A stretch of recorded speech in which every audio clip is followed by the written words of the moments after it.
Atlanta United Fan TV 2-1 win. Joseph Martinez with the brace and, just being clinical as always, I think. But, I mean, yeah, he missed a few of them in there, but I think all in all, a very solid win. Oh, absolutely. I mean, the first one, he absolutely dunked on them. It was awesome. I mean, he straight up just rose above them and was like, excuse me, this is mine. Because it should have been, I mean, apparently it was a slight foul on the first one, on the set piece, which was a bummer because it was a great set piece, and for Miles to have possibly gotten his first goal, which he deserves with how well he's playing.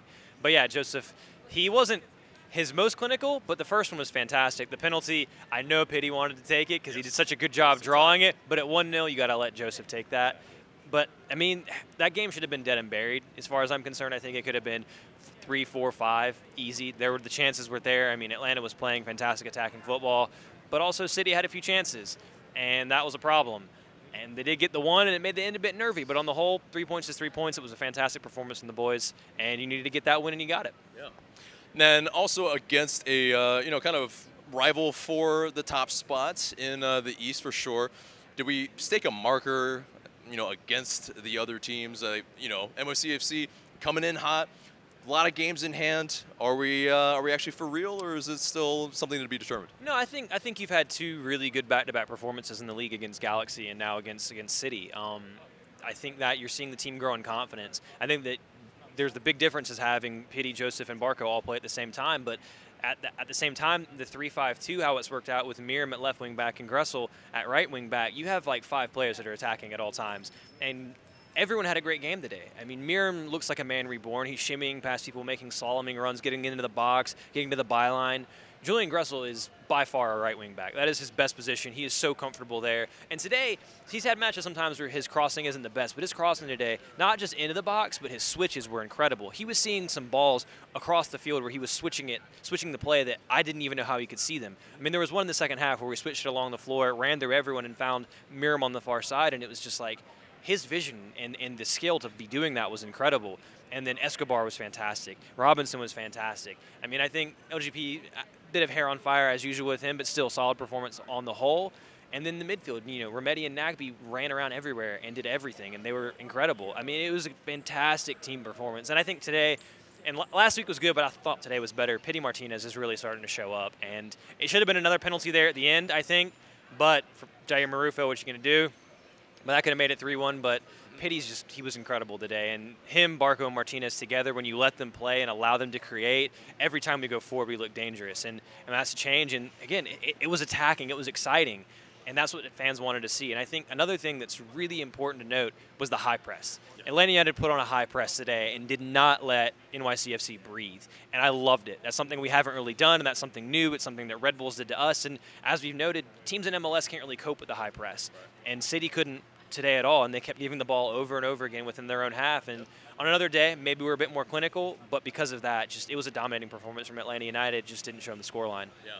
So it is one of those things, though. We know that a press takes a lot of energy, and can we continue to play with the press, every 3 days? And that is, where it could be a little bit difficult to continue to do that, right?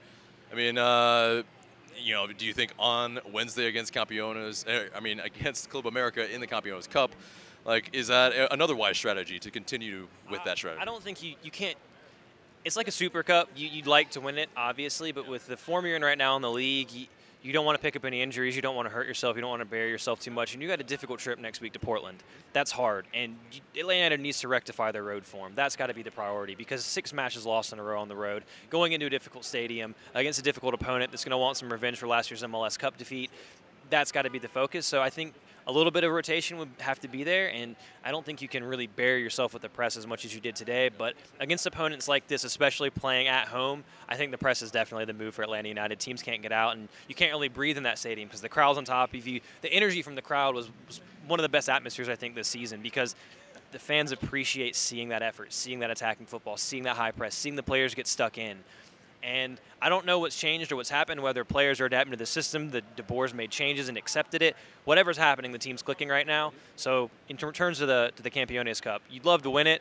If you can, fantastic. But at the same time, you got to keep putting all your effort in the league because right now Atlanta's playing probably the best football in the East. And if you can continue to get these results and start picking up some points on the road as well, then first place is there for the taking. Yeah. Well, in terms of, maybe if there is rotation, there is that little bit of drop-off maybe when Hyndman and, Lorenowitz came in. We almost immediately concede the goal, right? Yeah, I don't think Lorenowitz was at his best when he came in that position. It kind of switched things. Yeah. On the whole, I think, Hyndman has been playing really well this season. He gets that goal against Orlando in midweek to really seal the victory there. And I think he's been good since he's come in. He's a smart midfielder. He passes the ball quickly. He moves into advanced positions. So I think he'd be okay coming in during the week. Lorenowitz, again, he had some moments. Maybe it was just where the match was at that point in time. I understood the sub, but he just didn't settle. But I can see him coming in. You could also start a Tito Villalba up top or somewhere. I think he should start midweek because you have to rest one of P.D. Joseph or Barco. But I guess before I forget as well, a quick touch on Joseph with that dunked goal that he had, 10 matches in a row, another record for himself, and then the brace. He's catching up to Carlos Vela. He's saying, if you're going for my record, I'm going to be right there with you. So that's good to see as well. So on the whole, happy days, 3 points. Takes another game off NYC as far as their games in hand go. So, yeah, heading in the right direction. And it was, for me, I think that was the best match Atlanta United has played so far this season in terms of how they looked, the aggression, everything. It was fantastic. It just could have used a few more goals. But aside from that, no complaints.